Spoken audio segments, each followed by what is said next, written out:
Hello, everyone, and welcome to the Backstick podcast. I'm Jamal Roberts, and I'm joined here, as usual, by Mr. Dom Okus. Dom, how are you, mate? Yeah, good mate, good mate. The weather's finally started to pick up here in Austin, and I've been complaining the last couple of weeks that it's freezing. Yeah, I And I know. didn't move to Texas for freezing weather, but it's finally sorted itself out. We've got 20 degrees Celsius, which is about 70 Fahrenheit for our American listeners, and I'm really looking forward to this conversation today, man. It's gonna be a good one. Yeah, me too. And we were just chatting just here before, and I feel like everyone's relaxed, everyone's ready to go, and everyone's ready to put out a good episode today. So we're in the presence of champions. Obviously, don't mean to toot my own horn, but you got a League One champion here. But the man who's on the podcast today he's just recently won the bigger trophy in the USL. So he's just recently, congratulations to himself and the rest of the Colorado Switchbacks for being the USL champions for 2024. So it's my pleasure to introduce Jonas Feldberg. Jonas, how are you, mate? I'm good. Thank you so much. Yeah. How was it? Did I butcher the name? No, it's perfect. It's perfect. And speaking of weather, it's actually 17 degrees Celsius here today too. Oh, Lovely. so wow. Yeah. Yeah. We had How a does ton, that? we had a ton of snow. How does that translate with the no air up there? I mean, for me, this is a summer day where I'm from. I'm from Norway. I sat out for about 2 hours today, and my chest is all red. So yeah, it doesn't take much. Brilliant, brilliant. Speaking of weather, Jab, what is it like where you are now? What do you think? 5 degrees Celsius. I'll tell you. Raining. I'll tell you the live temp right now as we Go record. on. Outside right now. Where are we? 8 degrees Celsius, which for February in England, I think is mild. Yeah, not bad. Not bad. For American Yeah. listeners, that's about, 55 Fahrenheit, something like that? Something like Not that. too I don't bad. know. Not I too spent bad. nearly 10 years in America and I still don't know. We were talking before, listen, for any of the listeners, we were just talking about, locations and where, the lads are from. And I actually asked if Jonas and Dom lived local to each other. And as you know, Dom's from Texas and Jonas is there in Colorado. So, you can tell where my geography's at. Miles off it. Absolutely miles off it. But Jonas, anyway, how are you, mate? How's pre-season so far? It's been good. Coming off of the injury that I had last year, it's kind of a reintroductory period for me. But yeah, it's been going well. Still have some pain here and there, but yeah, coming back to the altitude, they say, do you get used to it after a couple of weeks? That is a complete lie. It takes longer than that. And I think for me, it's become like people talk about it so much that it's become like a mental barrier for me. Like I just can't get it into I can't get it into my head that I'm actually fit. So I talked to our trainer, who's also a sports psychologist, and he said like you have to just start thinking that you're fit because you keep like talking to yourself like you're not fit, and like. There would be like So good. yeah, like 15 minutes into games, I'd be like, I'm dying. Like, because the worst thing is that you can run and sprint and feel good, but you can never recover because you obviously don't you get no oxygen left, and like I would just talk so bad to myself about how unfit I am, and actually like. When you actually are unfit and you're in the altitude, it's just piling on with negative thoughts, and you're in this bad spiral. But I feel You like just spiral. I feel like I'm kind of getting out of it. We played a couple games up here, 60 minutes at most, and it's felt good. Other than the ground being tundra right now, it's felt good. That's good, mate. That's good. Listen, self-talk is good, but let's make it positive self-talk, shall we? Yeah. Come on, man. But it is tough when you're like you can taste the blood and The self-talk, Fucking and you're hell. lacking oxygen. I don't know where the positive thoughts are gonna come from. I guess the other side of that is when you actually play on like flat, low alt like normal altitude games, does that give you an advantage because you're obviously having to train and play with no air when you go to like a flat place, like let's say you played in Texas, does that give you an advantage or not? Yeah, I mean, we feel like we're flying away, because yeah, I mean, there's just so much oxygen. Where on the away in the away games, I think the only issue I've had where I've felt like the it's been harder to play away was Birmingham in the middle of the summer, like 110 degrees. Oof, mate, Yeah, that's where my neck of the woods last year, mate. Like Alabama, Tennessee area, it's brutal in the summer, isn't it? yeah, and the turf like makes it so much hotter. That's Oh. yeah, that I Yeah, mate. Let me tell you, you're talking about playing in the altitude and how people say you get used to it. On the flip side of that, playing in the Tennessee, Alabama kind of south region, they always say, "Oh, you'll get used to the heat. You don't get used to the heat and humidity. You just don't. You just get skinnier and skinnier and skinnier, and the cramps get harder and harder and harder." You're talking about tasting like there's nothing to taste in my mouth because it's just dry. Yeah, Like, there's yeah. nothing left. People are going up to fucking northern Colorado and playing you boys and fucking screaming out Jordan Sparks like fucking no air up there. On that note, then, does that give you an advantage when you boys play at home? Like, because the away teams are just not used to it, and like, I guess the last, I don't know, half an hour, 20 minutes, do you really see like away teams dropping off? Yeah, we can really like a game is never over until it's over here. At least if we're playing bad, we know that we have like a great advantage towards the end of all the games. Well, Yeah, I mean, when we picked up speed at the end of last year, when we started really like take advantage of our home field, because obviously we started pretty bad, didn't really make the supporters until the end of the season. You can tell like a lot of people fall off, and they might not know it, but yeah, it's just the final. The flying Rhode Island team, they you could tell they weren't the same. Yeah, yeah. Yeah, and I'm sure we'll get into that a little bit more detail as well, but I can very much attest to that as an away player playing in the region, because obviously I've never played against the Switchbacks, and yourselves, but Northern Colorado being in League One, and I'll never forget the first time I ever played up there, right? And we went there with this like full court press, like mentality, and we killed them. Like first half an hour, absolutely killed them. Like 1-up, should have been like 5-0 up. And then I'll just remember, like, they brought on this Serbian fella, and I say the Serbian fella, Stefan Lukic, who he's just signed with FC Tulsa. He was my teammate last year at Chattanooga, and I remember the the gaffer at half time. He said, lads, you best be like at that intensity in the second half. They've just like Lukic is warming up. He's been injured. He's warming up. He's probably going to come on at halftime.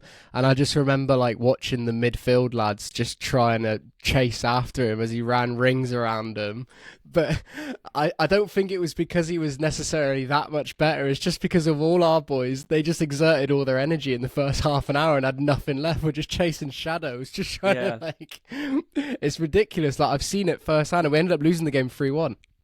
Yeah, fair enough. I mean, that's decent over there. Yeah, honestly, it sounds it. Yeah. It sounds it. Yeah, I can't imagine doing a pre-season there, mate. That must be brutal.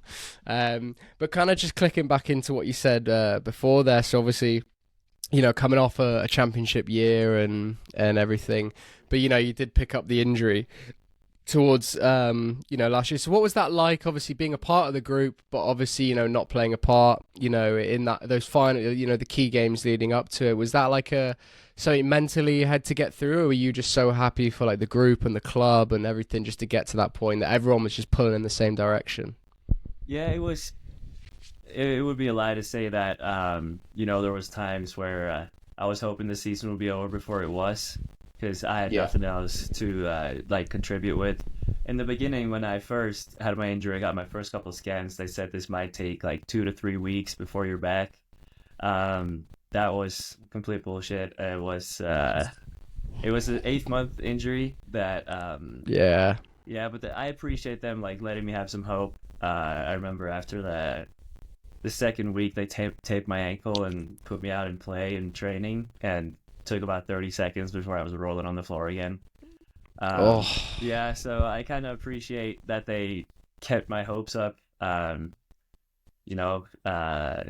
Because if I heard that this was going to affect me until the next summer, then I'd be absolutely devastated. But yeah, when you're in that buzz where you just can't seem to lose. Everyone in the training ground is happy. Everyone around the club is happy. You keep getting home games in the playoffs because the teams above you just kept losing. And yeah, we just got handed a really, really good hand towards the end of the season.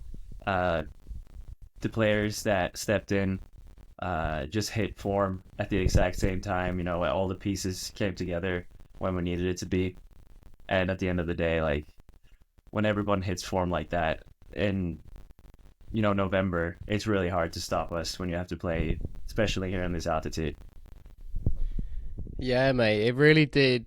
Just even like the way you're saying it there, like it just felt like, all the pieces of the puzzle were just falling into place, right? Like even going back to like, getting home games, like how strong an advantage that is for you guys. Like teams above you losing, playing lower seeded teams, for example, when you maybe didn't expect to. Like it's just, and then when all of that culminates into everyone just being on the same page and buying in and just being excited for every win, every goal, every tackle, like it's a powerful feeling. It really is. And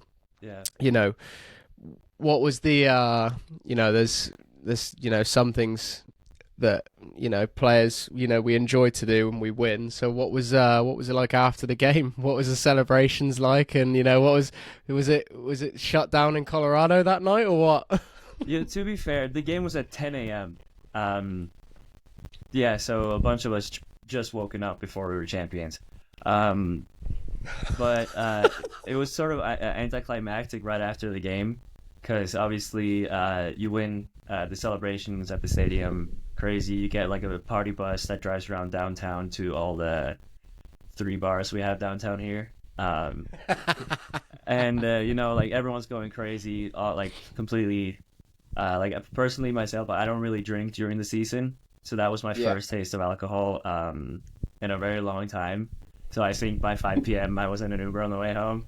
So yeah, and then the next day, I wake up feeling great because I've been sleeping for 12 hours. I expect people to like be in the mood for more, but not. They're going home. Like guys are ready to go home. The season's been so long, so I remember just waking up the next day like, well, did that really just happen? Like the lads are gone. Like I feel like shit, but I kind of want to keep going.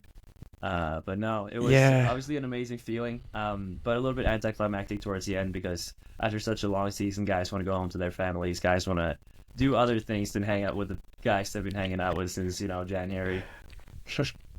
Such a good point, actually. Such a good point. I guess it's very different from you guys seem a lot more ready to leave than my championship year, because I think most of us, I think our our manager and our assistant manager at Tormenta, they didn't actually they scheduled like our end of season player awards with the owner and everything for 6 days after the final. So everyone had to stay. So we just, what else are you going to do after you've just won the championship for 6 days? Let's say like I was the face and the shape that went into the final was not the same shape that went into the award ceremony a week later. Was it the same in Marshall or what? Oh, mate, well, the Marshall one was a funny one, man, because so I like you, correct me if I'm wrong, but got drafted and then played the final season, right? Yeah. You played your final season at Dayton. So we went through a similar thing, but obviously my season went right up until I think it was like the end of May when we ended up winning the championship. So, and I had, I think, 7 days between the final of the NCAAs to when I had to report for Kansas City.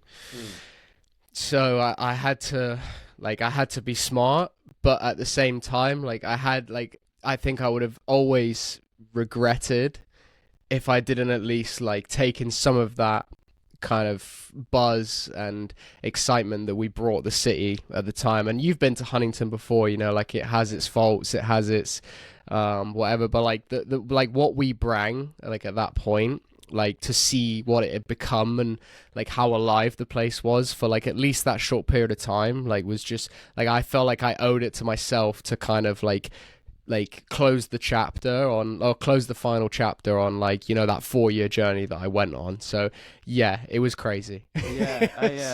I'll tell you guys one funny story actually. So it was so the day after we win the national championship, and we drive home and we have a police escort and we go into the stadium, and we had no idea any of this was happening, but there's thousands of Marshall fans lining the streets of Huntington, cheering us in the stadium. There's a guard of honor, the cheerleaders are out, there's a whole ceremony and everything. And listen, most of us either had only slept on the bus towards Huntington, or had maybe got an hour or two of sleep. So we are not every single player is in sunglasses, not expecting anything like this. So anyway, we finish all of that and we all go back to our houses, and we've all received messages hey, this frat want to put on one of the biggest frats, they want to put on a big party for you guys to just show up whenever. So and a few of us knew a few of the guys, but we didn't know what to expect. So anyway, it was around 10 p.m. The whole team decided we have to just go and show our faces. It wasn't usually our scene, but we have to show our faces. They did this whole thing for us, so whatever. So we walk over, and dude, it was incredible. It was a scene out of the movies. You turn around, there was 1,000 college kids just arms in the air, screaming, so happy for us and everything. Around 45 minutes goes by, and it's around 10:45, getting close to 11. And 3 cop cars screech down the road, and we're thinking, oh shit, all right, time to move on, everyone.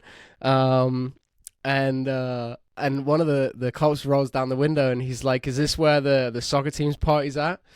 And so one of the frat owners of the house is there, and they knew who I was, so they called me over, and they were whatever. So I go over to the window of the cop car, and I'm expecting him to say hey, sorry guys, we have to shut this down, it's a Sunday night, or a Monday night, blah blah blah. And he went, listen guys, you go as long as you want, you just let us know if you need anything. And then just drove off. Oh, amazing. Wow, Amazing. What a dream. Amazing. Mate, that was a surreal. The police were on our side. Just let us know what you need, and but we'll sort anything out. Yeah, I mean, I can imagine over there. I remember the first time we played you guys away. It was you drive through the middle of nowhere and you get to a semi-decent soccer stadium. You're not expecting to play the best team you're going to play all of your college career there. Because I remember you guys just didn't have one weakness. We had to produce some type of magic to even have a chance. And it was just, I remember from the right back to left back, just such a solid team. And that was the only time in college I felt okay, we have zero chance. We got nothing. I appreciate it, mate. We did have a strong group, but like I said, off the mic just here. Likewise, when we played against Dayton, they didn't have the most talented squad, but the scout before the game was they've got this Scandinavian fella with a headband and blonde hair, and if we stop him playing, then we've won the game. So there's a compliment to yourself, mate. Appreciate that. And listen, it's come to fruition. But anyway, and obviously on the subject yourself, going back to it, you've signed your new contract now back at the Switchbacks, and what is it? You're excited for this kind of next chapter. You're coming off the injury, you're back at the same place. It's sort of like, it's nice to go back to, I don't want to say back to back in terms of championships, but back to back years with the same team where you feel at home. You've kind of, where your foundations are, right? So, how do you feel going into 2025 and, looking at potentially years beyond with the club? Yeah, I mean, I'm super appreciative of them giving me, another couple of years of trust, because to be fair, like, my injury record hasn't been great. Fortunately for me, it's been like knocks and stuff like this, like not really muscular stuff. I've been caught in bad tackles, things like that. So this year, like, I'm obviously super excited to get going.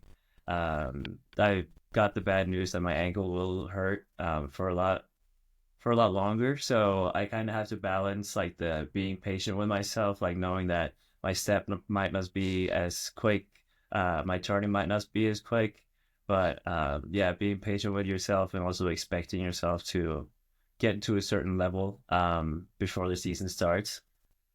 It's been a little tough, like, finding that balance, but I think now, obviously the coaches are on the same page as me. They're the ones who have told me I have to be patient with myself. If it was up to me, I just, walk off the field angry that I can't move like I used to. Yeah. So yeah, like they've been great. That's obviously one of the reasons why I wanted to stay too, is the confidence they show in me. So yeah, I think we obviously lost some pieces of that championship team last year, but the team we have this year, we brought in some really good guys, some really good football players.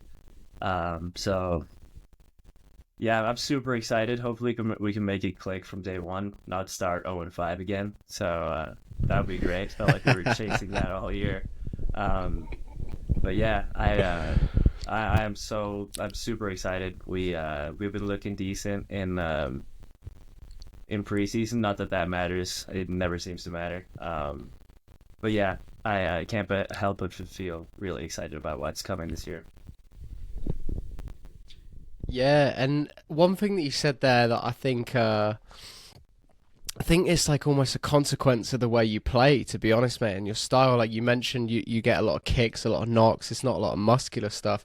Do you think that, at the end of the day, like, to me, like, you're not the typical USL or US player? Like you're like very technical based. You talk there about like turning fast and whatever. Like to me, you've always been like an intelligent footballer, right? Like, do you think that maybe you've got a target on your back sometimes, and like maybe teams just look to take you out that way, or is it just maybe just unfortunate events that have led to it? So when I broke my toe a couple of years back, I was playing tech ball, so that's completely on me. Yeah, I was playing tech ball without shoes on, and got it. To be fair, how did the gaffer react? How was the gaffer? Oh, he wasn't too happy. He made me practice that same day with my broken toe, and I didn't want to be honest with him about what happened either, but he found out. And the mercurial, the skin, like, obviously it's pretty. Yeah. Like, not a lot of, I'd say it's like waterproof, but there was like my yellow shoes, the tip was completely red because I was just bleeding, and I was limping around there in pain. Yeah, so that injury is not because of my play style, it's because I'm an idiot.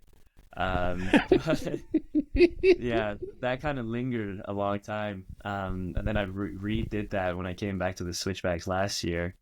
Not completely broken, but a sprain, I believe they called it. Really, not playing tech ball again. Not I playing really tech. hope. This was for real. Yeah. I got kicked. Yeah, me and Speedy Williams going for a 50-50 ball, and he ended up with the ball, and I ended up on the ground. Yeah, last year it was. When you get in a groove in training, you're kind of beating your man a couple of times. It's small-sided, and then I decided to just go for it again, knowing that he's probably probably angry, and I kick it. Obviously, try to go right. He goes right, I go left.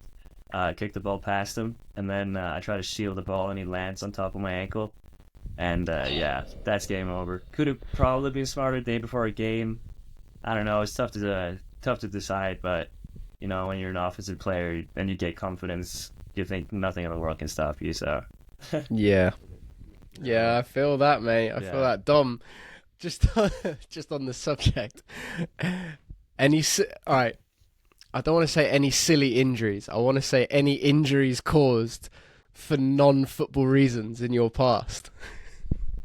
Oh, good question. Good question. Because I've got one, and it was dicking around after training once, trying to chase. Like, well, I was like chasing around one of my mates, and I rolled my ankle, and I ended up like, I don't know. It was just the worst like roll ever, and I rolled it on the ball bag.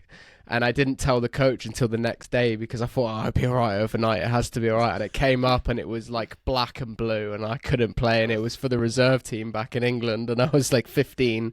And like, yeah, that was a bad day for me. What about you? So not football related. And when I was definitely in school, but I guess this will be a Backstick Pod exclusive. So when I was in school, I played volleyball as well.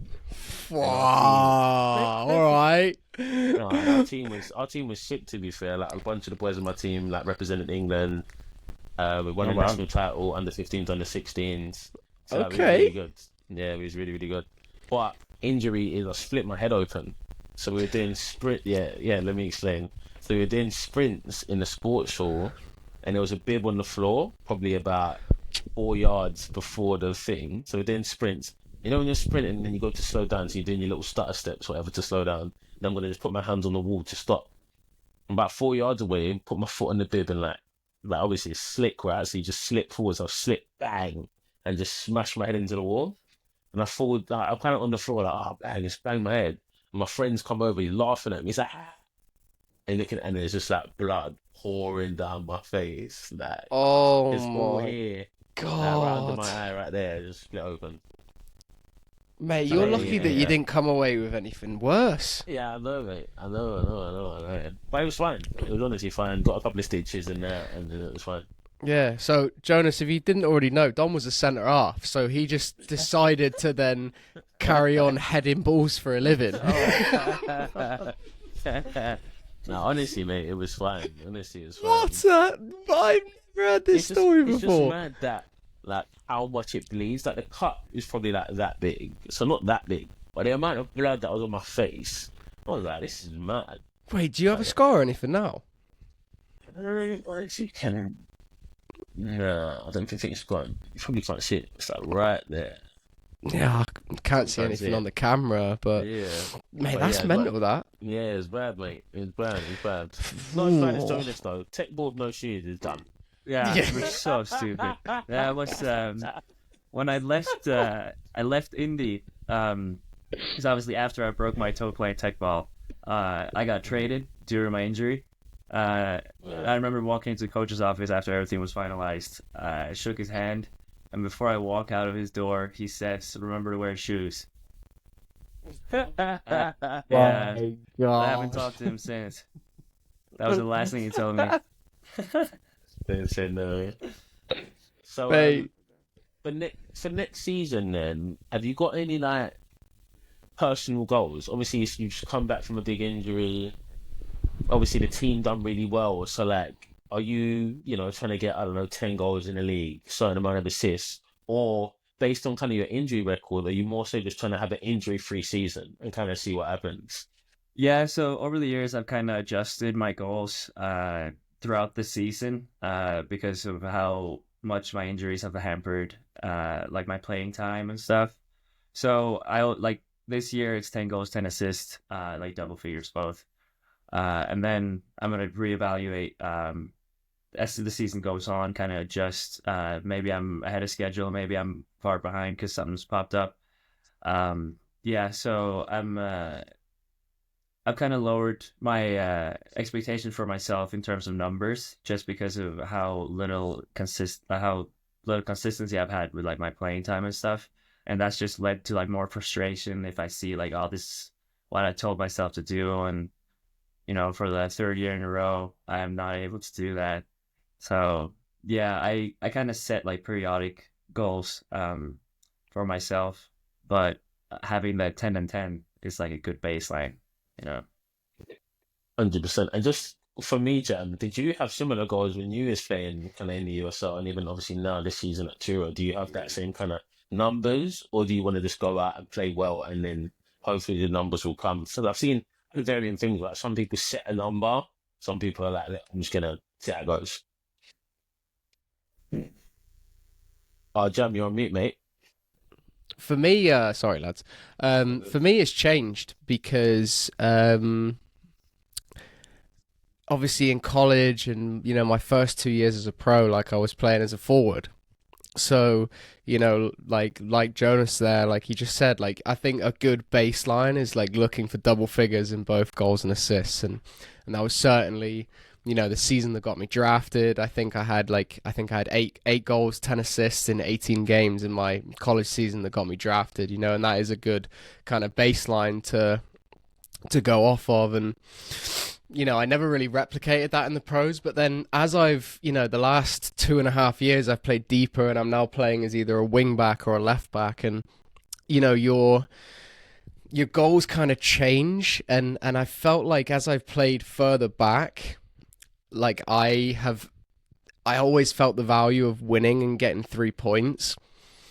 But like the additional statistics now have just come as like a bonus point in my mind now. Do you know what I mean? Like for me, like it's doing the right things like all the time and just being as consistent as I can, and like at the end of the day, like I've kind of realized that, there's better players to be in those like spots. So if I can get those guys on the ball in those spots as many times as possible, like for me, like that's my own measure of success, and like just repeating those things over and over again. So, it's changed. There used to be a definite number, but now, no, I feel like it's certainly just kind of a more team focused goal for me. And I don't know, maybe that comes with age, not that I'm like, old or anything now, but certainly like that, and then the combination of playing deeper, like, I don't know, I'm seeing more of the game, and I'm happy for my teammates when they score. Whereas, when I was playing further forward, as a forward, you want to be the one that scores every single game, whether you admit it or not. You want to score every single goal, or be involved in that goal. So yeah, I think it's changed over the years. I think, I don't know. I think if I could pick one of the two, I would definitely still prefer to be scoring 10 goals and getting 10 assists a season, but that's just not for me anymore, lads. You still pop up on the back post in the national championship, always. Yeah. My actual answer was I just aimed to score the winner in the final. I couldn't give a fuck what happens before that. What a shit goal, by the way. I know. Ugly football. Hey, what I will tell everyone, Jonas, mate. You go back and watch the movement, and you'll see that it's not a fluke. You'll go see that it's not a fluke. It's good movement, mate. Yeah. One for the defender, one for me. Do you know?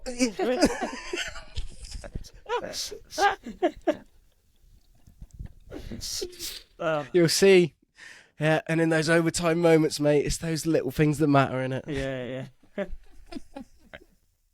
to be fair, I can't argue with that. I mean, you've done it twice now. You scored in the League One final too, huh? Yeah, that was it. Yeah, but that one, I put the myth to bed. I don't just score tap-ins, everyone. Yeah, fair enough. Fair enough. Speaking of good goals, mate, you have scored some fucking bangers in your career so far. The one that springs to mind is the volley. Yeah. Mate, just we'll have to get the clip of this but like just talk us through it, mate, because like I remember seeing it and thinking like that's one of the best goals like I've seen. Like it's on Dom, I'll have to show you like off camera like what were you thinking when the ball dropped to you there? Like was it like fuck it, I'm just gonna hit it, or what? Was this is the one in RGV?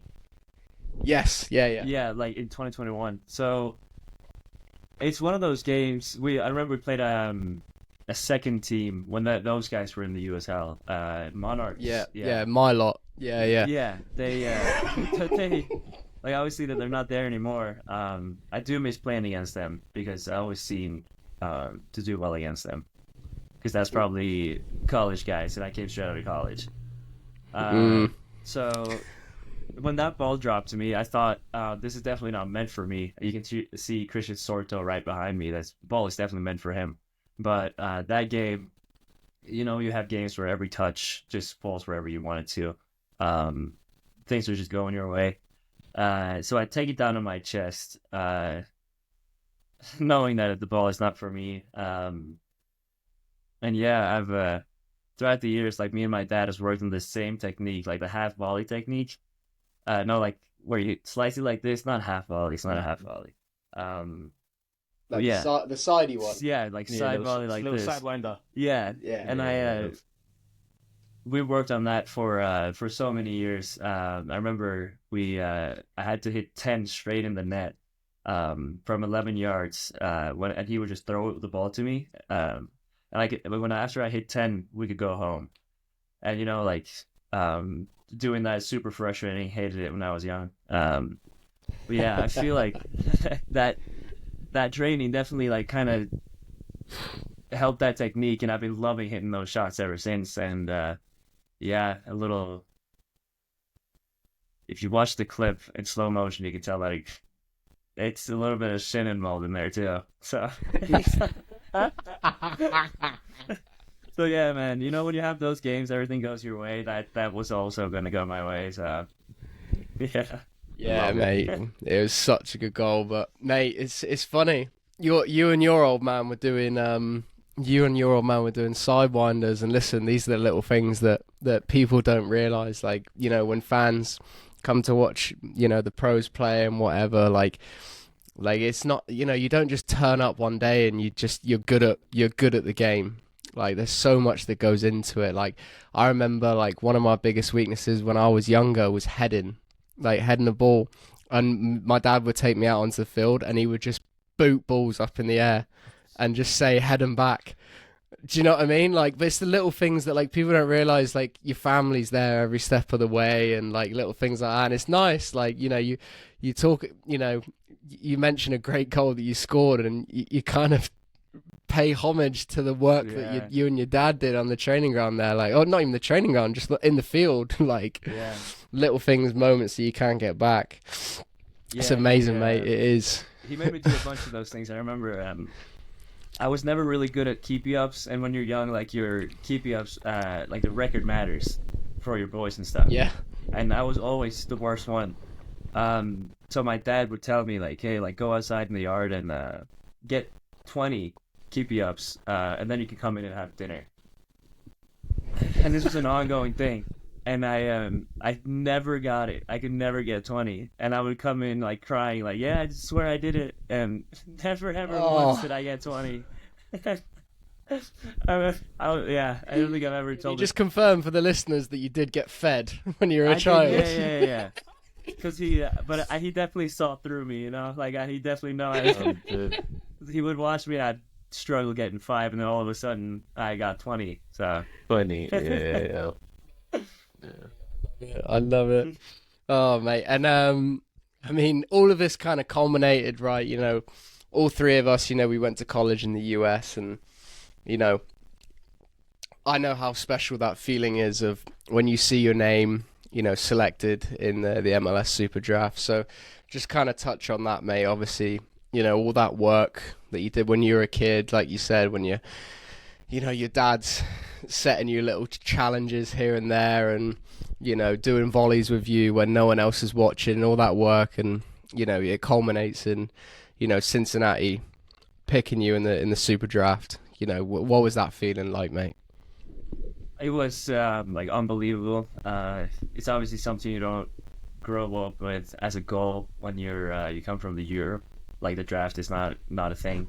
But as you kind of got more and more into that American culture, you realize how big it is for those guys, and you obviously adapt to the culture that you're in.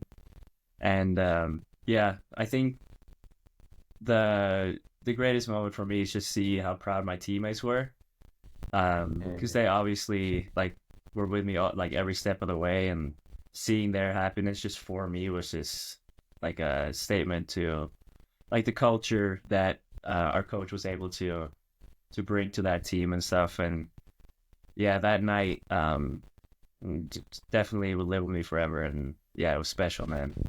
You know the feeling. Did you think you were going to be drafted? Like, was it a surprise to you, or did you have any wind a bit beforehand? Yeah, so I got a call, I believe over December. Coach said my name was in there. And then obviously I went to these like mock drafts, and it's one mock draft had me going, I think it was 26 to Inter Miami. And I was like, damn, like I'm gonna have to move to Miami. It's crazy. I don't know if I really want that. And then I remember I was watching the first round. All of my boys were there. No name, obviously. And then I went to class, and then my name got shouted in the last pick in the second round.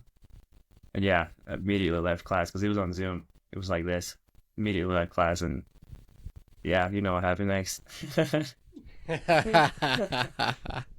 I love it, mate. Yeah. I love it. I had a very similar experience to where like it was COVID when I was drafted, so it was really just me and my roommates.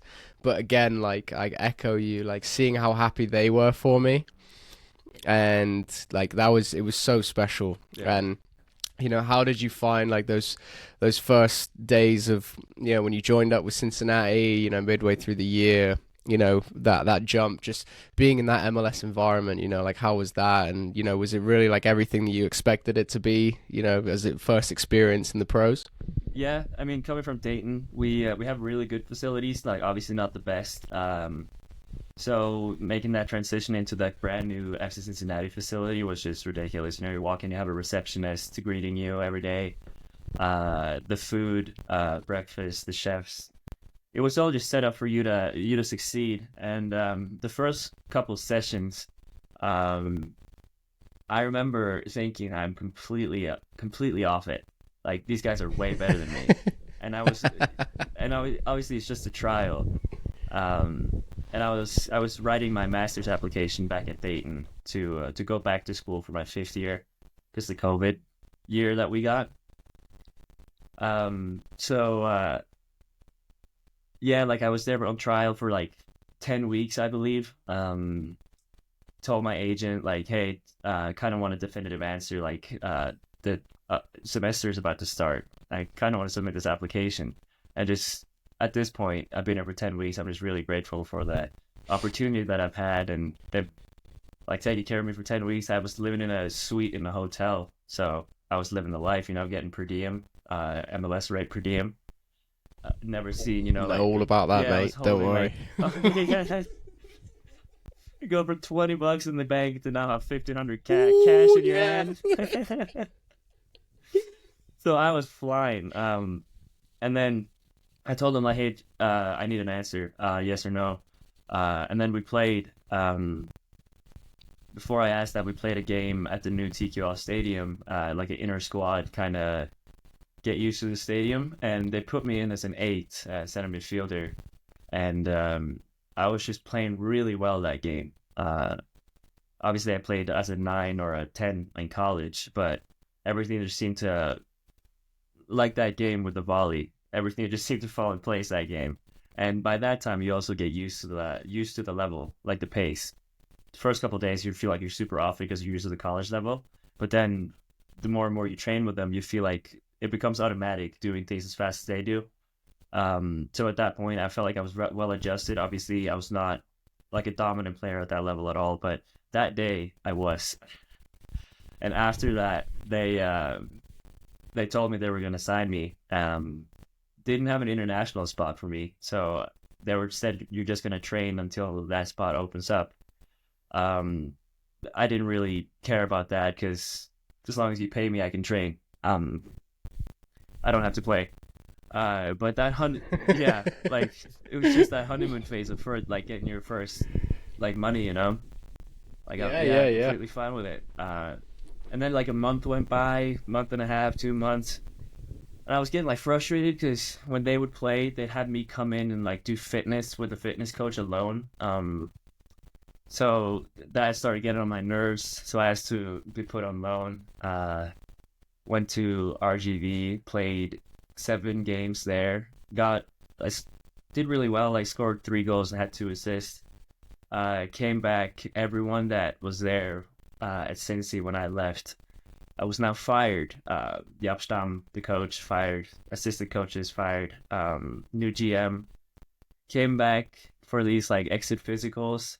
Had to like reintroduce myself to everyone. Like, hey Jonas, I'm Jonas. I play here. Swear.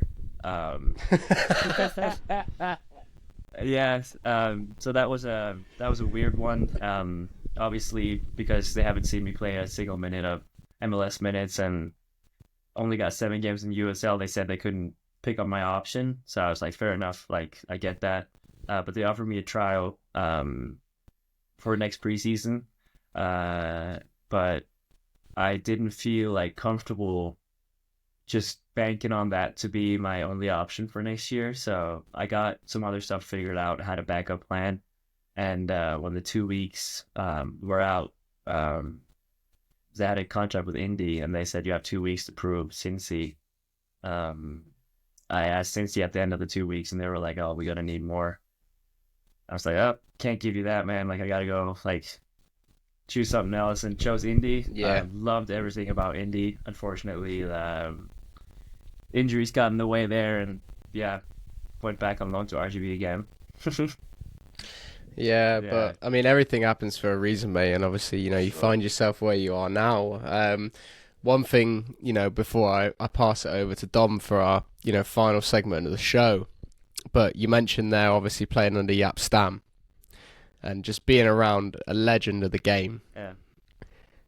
What was that like? What was he like on the training ground as a coach, as a person, like that? Because I'm a Man United fan, and like, to be around. Here we go. Wait. Here we go. Hey. Boo! Oh, it is nice on top. And that wraps us up for the show, everyone. This has been Jonas Show's Feldberg. over. Let's go.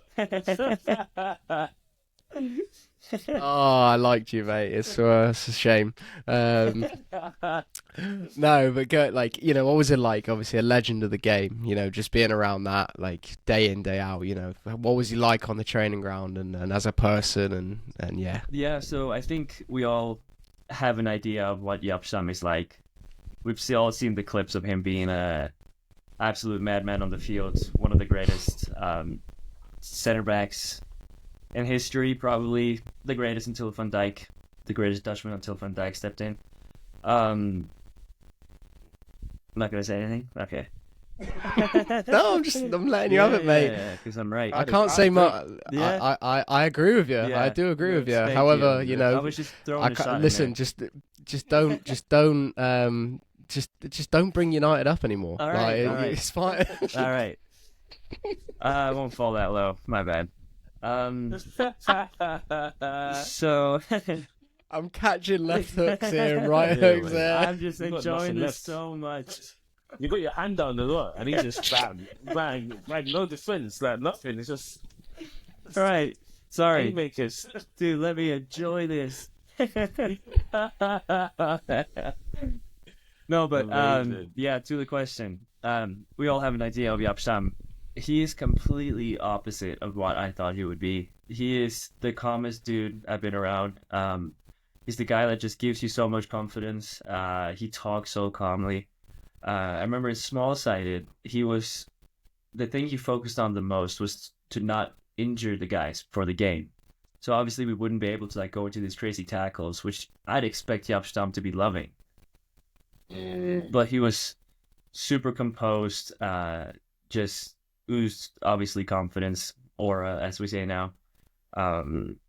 Yeah, so it was just such an honor and privilege to be someone like that to teach you about soccer. It just felt surreal, and yeah, just unfortunately he wasn't there when I came back from RGA. I couldn't say bye to him. Yeah. Wow. Yeah, I can't imagine, mate. I can't imagine. That must have been amazing. It was unbelievable. Yeah. Yeah, because the stories you hear about him, like how good he was as a player, as a captain, and I would be in awe. Yeah. If I had that opportunity. Yeah. If you told me to become a United fan, I probably would have. It's just that much respect for him. Out of fear or respect? Both. Oh, I love it, mate. And listen, I think that's a good time for us to move on, like I said, to pass over to Dom. And Dom's going to take you through our staple piece section of the show. So, Dom, why don't you go ahead and take Jonas through Extra Time on the Backstick podcast. Drum roll, please. Drum roll, please. We are taking the episode into Extra Time, everyone's favorite section of the show. So, Jonas, I'm not sure how familiar you are with the show, but we take each guest through 4 questions. I'm your host with the most on the Instagram and the YouTube. They're calling me Steve Harvey with a skin fade. So yeah, man.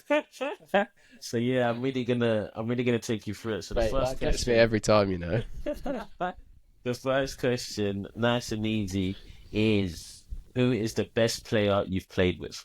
Lucio Acosta. No doubt. Didn't even think about it. No, wow.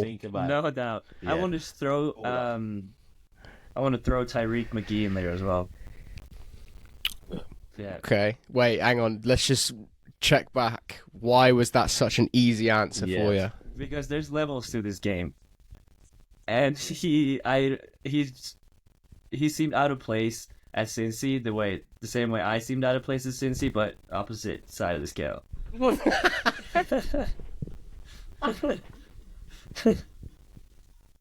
you saying like he just was a stand-up player, like in training, in games, he just was just a level above? Yeah, it's just different. I don't know. You know, when you're young, you do things that you can't do anymore. He just kept doing like the thing, just the creativeness and like the tenacity to go for things that I wouldn't even think of, was just ridiculous. And I think the most underrated part of him, obviously, he's a great dribbler, great on the ball, but it's like running into a brick wall when you want to press this guy. He is solid. Yeah. Yeah. I could see that. All right. Who is the best player you've played against?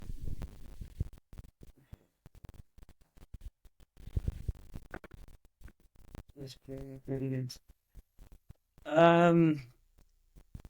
mean, Martin Odegaard, maybe. Oh. Yeah. Oh. Okay. Regional just team. maybe, just that Arsenal captain, just yeah.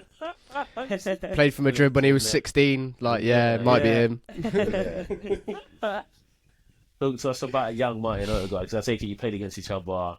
When you were not younger. Talk to me about a young Martin Odegaard and what that was like. He was just, it seemed like an adult playing against kids. His mind was just so much more developed than us, like his football mind. I was probably just as big of an idiot as we were, but he's so many levels above it when it comes to just like spacing and your first touch, all this that, seem like easy to you now, but he was there when we were like so far from it. We played against him in regional teams, and he was playing with 6. And I think he had more possession than our entire team combined. And, yeah. It was ridiculous. Man. All right. This next question always stumps our guests. But it's all right. You're going to upset some people. Some of your friends, dear friends, are going to watch this and be upset, but it's all right. If you could pick 3 teammates, past or present, to go on a night out with, who would they be and why? Jack Steele, Elias Harrison, and it's a tough one. I'm picking the boys I'd lived with. We hit him. It always gets him eventually. Yeah. I'm gonna go for Nolan Hutter because he was a trooper back in college. Okay. You said that quite easily. Talk to me about the boys that you just selected and why them. Why was it so easy? When we my senior season, we came early to college because we were thinking we were gonna have a season. We knew there was probability that the season will be canceled.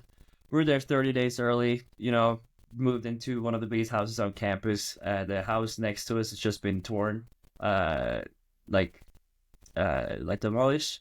So that's now our backyard. And they canceled the season like 2 days into our preseason, and we're now stuck there doing nothing for 30 days. And just the boys in the house with the new backyard.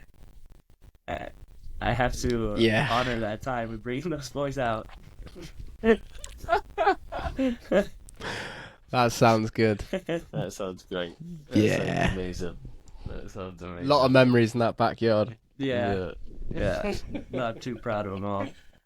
Those are the best notes, mate. Those are the best notes. Yeah. And last but not least, what would you say is your biggest achievement on the pitch this month?